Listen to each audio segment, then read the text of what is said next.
Hey, good evening. My name is Johnny Banks Sr. I'm Executive Director of A Knock at Midnight. We're located at 400 West 76th Street in Suite 206. It's good to be back with you again. I want to jump right in. The premise of this show is to really educate people or enlighten people on a free service that's provided by the City of Chicago Black Caucus, that's funded by the Department of Family and Support Services, which is the Know Your Rights Community Justice Initiative. This program targets those who may be in police custody that may need free representation. They just simply have to dial 1-800-4-LAW-REP. So if you're incarcerated or you have been detained, not incarcerated, but if you have been detained, this is a great way for you to get some representation while you are at whatever district lockup that you might be in. That's, again, you call 1-800-4-LAW-REP. And there's free lawyers 24 hours, 7 days a week. These lawyers are available. And 99.9% of situations within 1 hour of that phone call, there will be someone that's coming to that district to talk to you about what's going on with you, making sure that you know your rights, that you don't incriminate yourself or cause yourself undue harm by speaking incorrectly or speaking and answering questions that you really don't need to ask. And I wanted to, and I'll bring that information up again, but I want to go to the hot topic of the day, the hot topic of the time, which is the consistent pillaging of our communities with violence, the innumerable deaths that are occurring with handguns, with neighbor killing neighbor, brother killing brother. Just it's continuing. I think the numbers from this weekend was 50 and 10 or 52 and 10, 52 shot, 10 murdered. Across the whole United States, I don't know if the information was complete, but it said across the country for the Memorial Day weekend, there were a little over 30 shootings that occurred countrywide. But Chicago had over a third of the killing.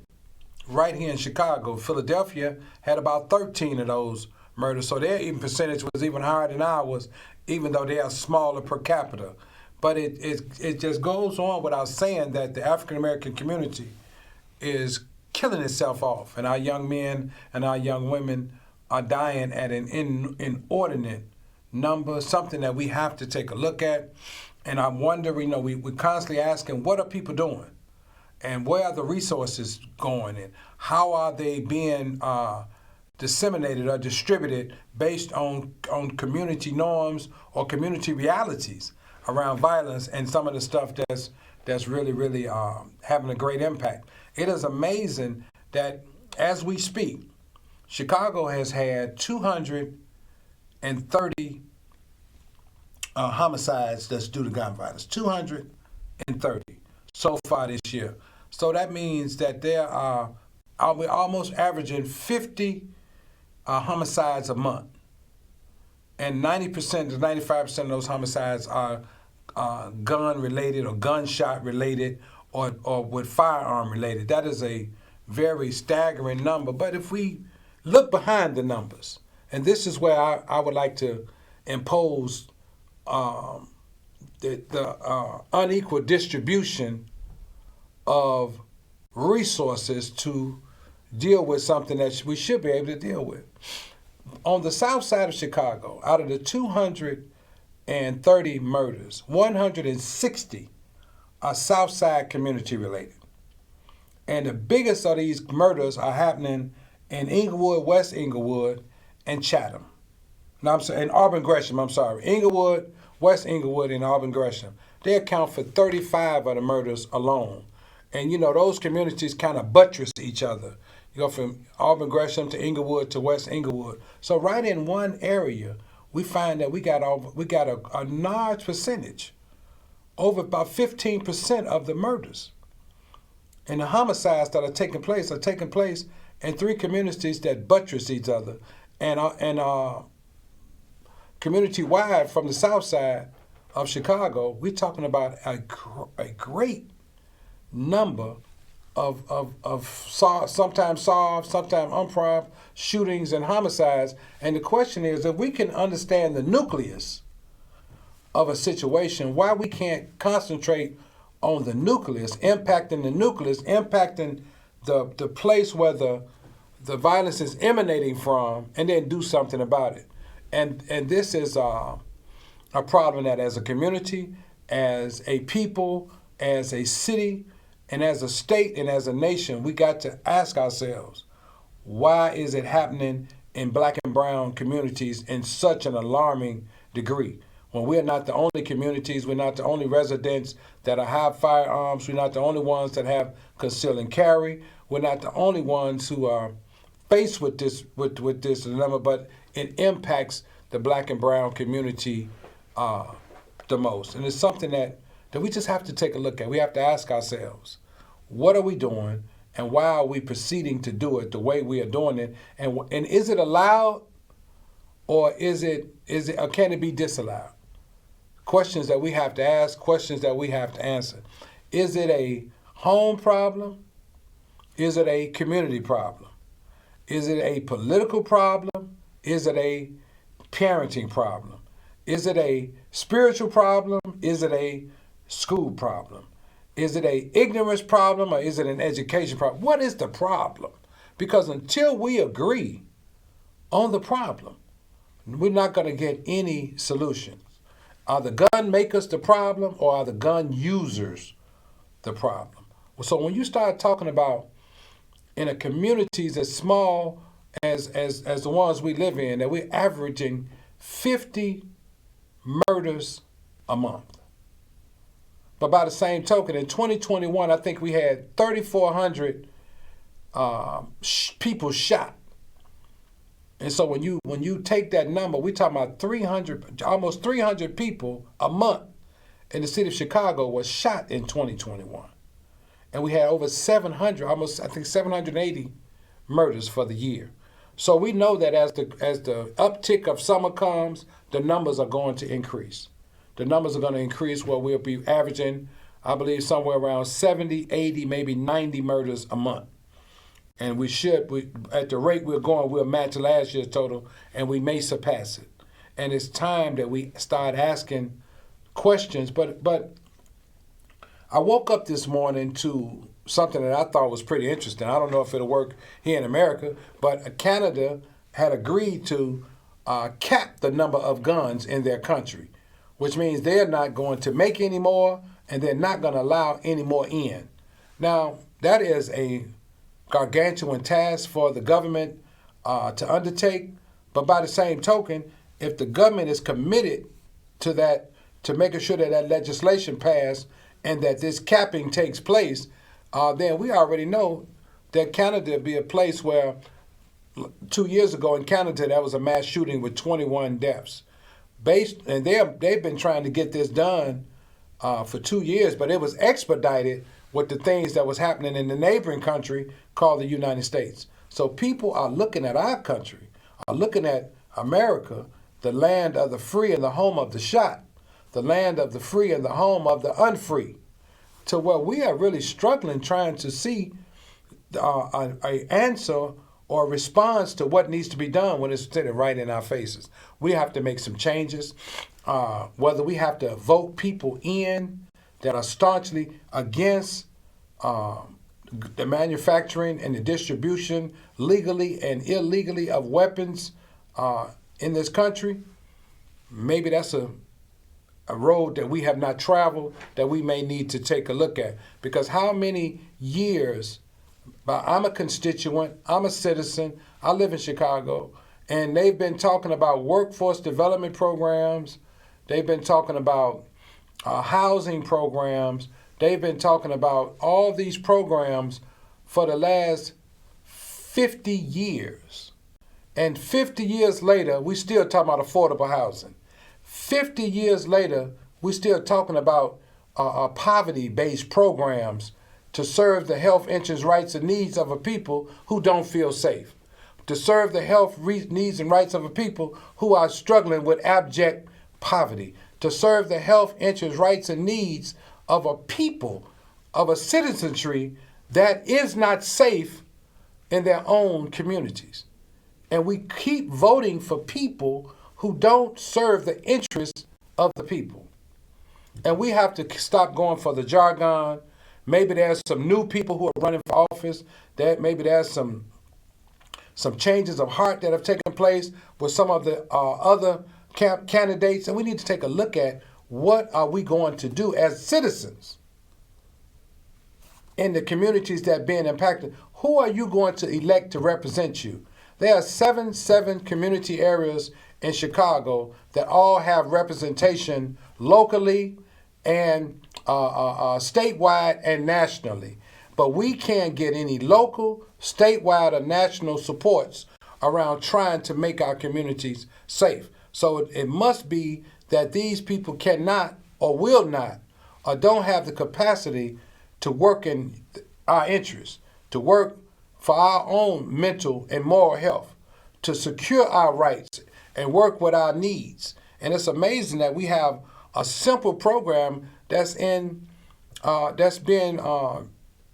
implemented in a few communities in Chicago that's dealing with people knowing their rights. It is evident as we continue to deal with the rights of the people in our communities that our people, our communities, avoid with the proper information to know their rights, know their living rights, know their human rights, and know their civil rights, know their voting rights. We're struggling with knowing and understanding what our rights really are. We cannot continue to be a body of people who cannot work through our own issues. And that becomes real. So as early voting starts this week. I think it's already started today. And people are going to start voting. But what are you voting for? Who are you voting for? And why are you casting this vote for this person and that person based on your personality and not the principle by which they're running? Your personality is not going to change anything. But if you become a principle voter and you start looking for principal candidates, people that won't say one thing and do another, we might get some change. Working with the principal people in your community, not being afraid to speak up, not about the sad state of affairs of our children who don't have the capacity to work.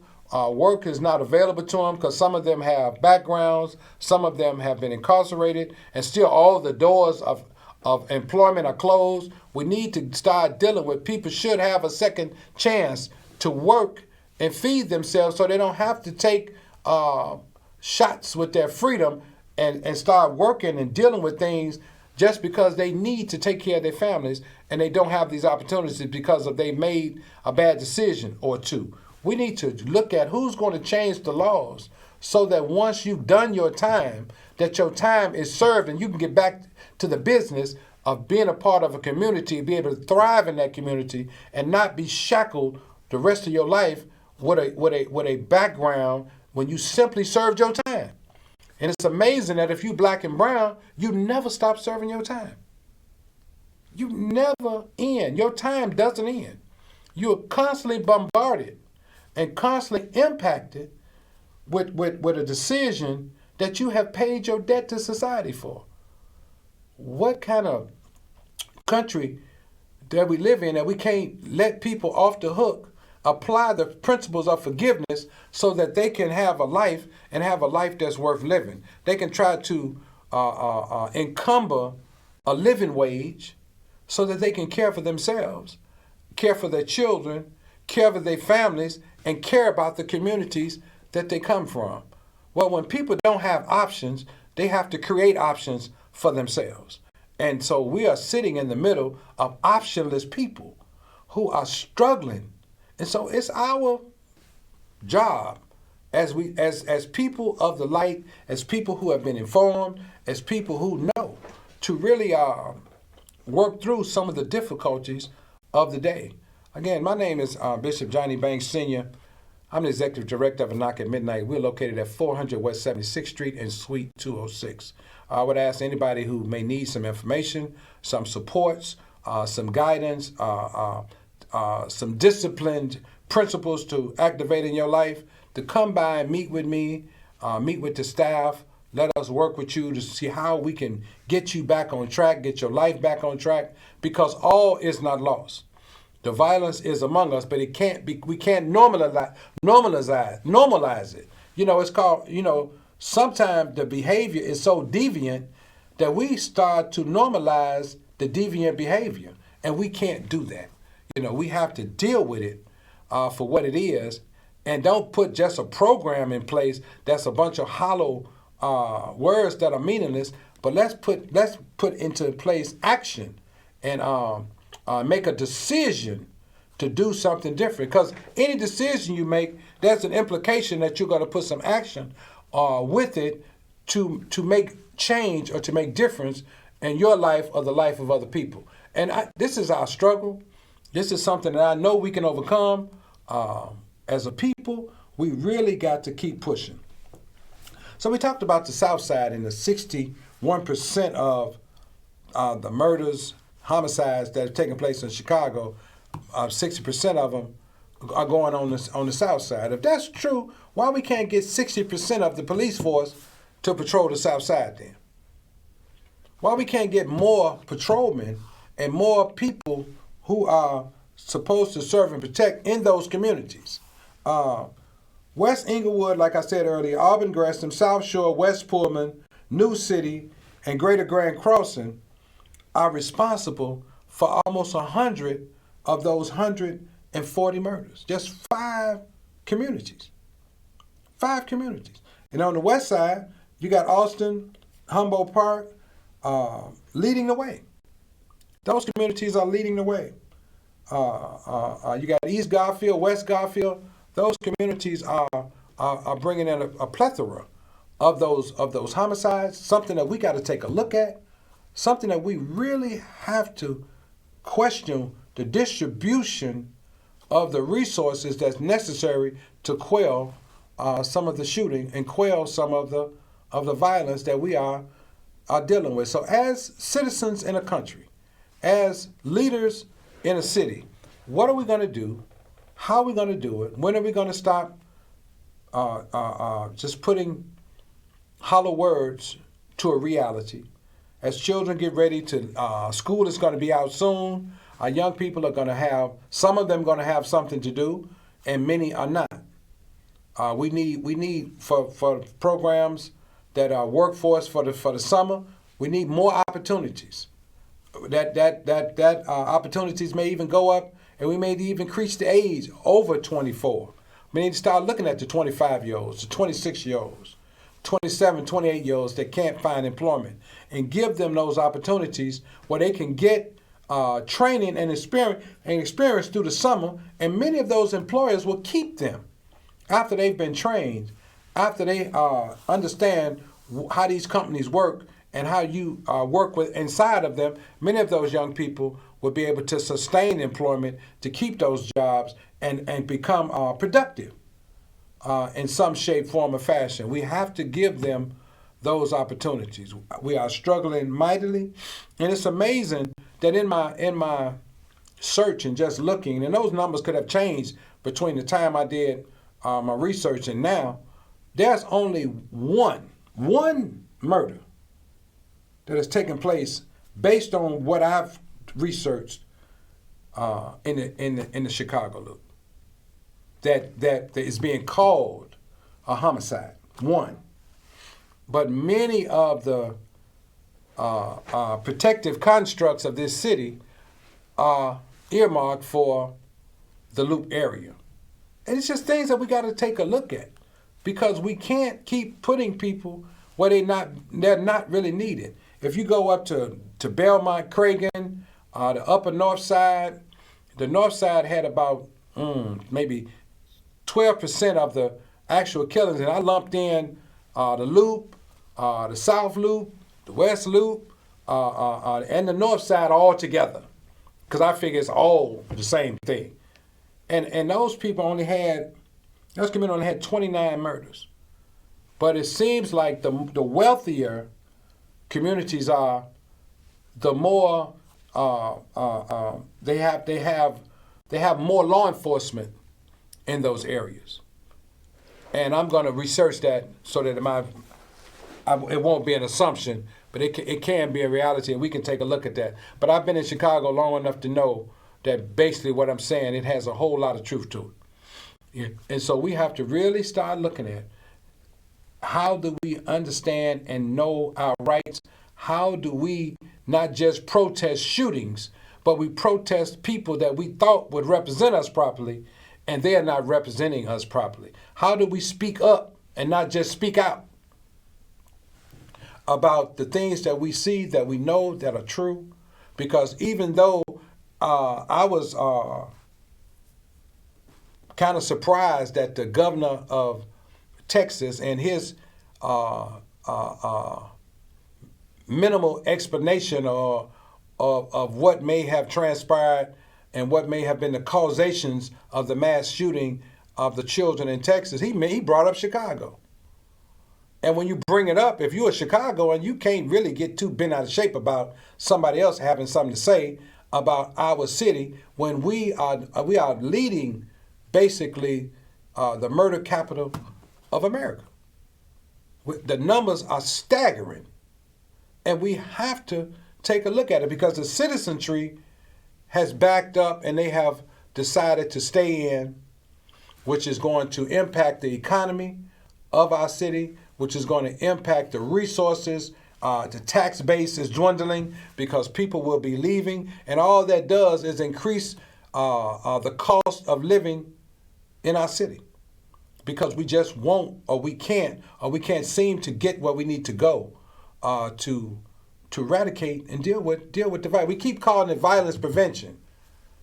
No, we probably need to stop using that word because what we're having is a public safety epidemic. This has nothing to do with violence prevention. Violence preventions are conflict resolution, trainings, stuff that goes on in schools where you are dealing with nonviolence and things of that nature. But we're having a public safety epidemic or crisis right here in our city. The city that we live in, for the public, it is not safe. That's called public safety. That's a public safety issue. And we have to be a part of the solution. We can't wait on anybody to come forward to say that they have some miracle thing that's going to create this public safety vacuum where we all going to be safe. No, we have to come out of our comfort zones and join in all those people, and let's not just talk about it, but let's vote for it. Let's bring in the changes that we need. You know, we deal with politics instead of government. Yeah, we deal with a lot of politics. Politics is Democrat and Republican. Government is we hold these truths, we the people. We're not dealing with we the people. We're dealing with some people that not represent the Republican community thinks, and some people that's not representing the Democratic community thinks. That's called politics. But government is a different reality as well. And we are our communities, our city, our state, and our nation is having a governance problem that is lending itself to a public safety issue for not only my community and not only your communities, but all communities in the city of Chicago. We are having a problem that we must face, and a lot of it is because we don't know our rights. Back when I think Big Bill, I can't call his last name, he had a slogan when he was running for office, a chicken in every pot. And now we're still on that same foolishness. It's just being done in different ways where you really can't see what it is. But I'm petitioning community people. I'm petitioning every household that's in the city of Chicago. Let's make a difference so that our grandchildren and our children don't have to live under this enormous burden of fear.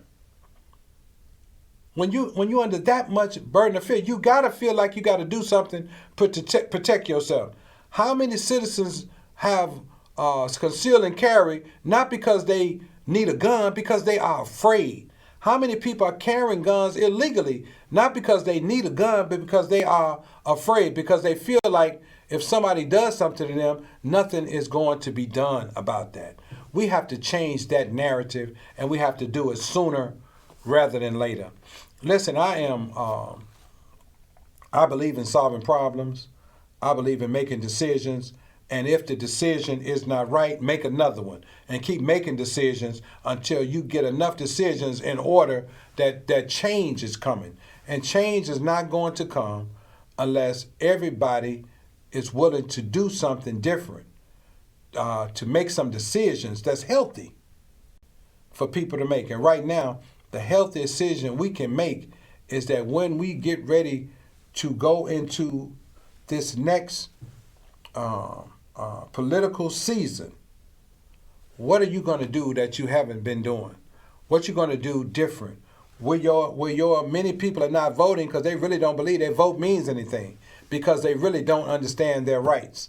The people that gave and sacrificed for you to have that right, it's not just a right to vote, but it's knowing why you have this right and why this exercising this right is so important. And as we go from that reality all the way back to dealing with the Community Justice Initiative's Know Your Rights campaign, we need to get people used to hearing these words: know your rights.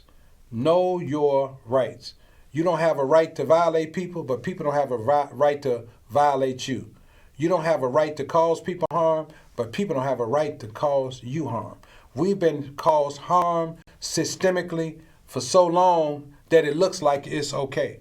And what we have to change is the system and how it operates, not just the people who man the seats, but take into account why we are asking for what we are asking for, what is our rights once it is done. And so this is a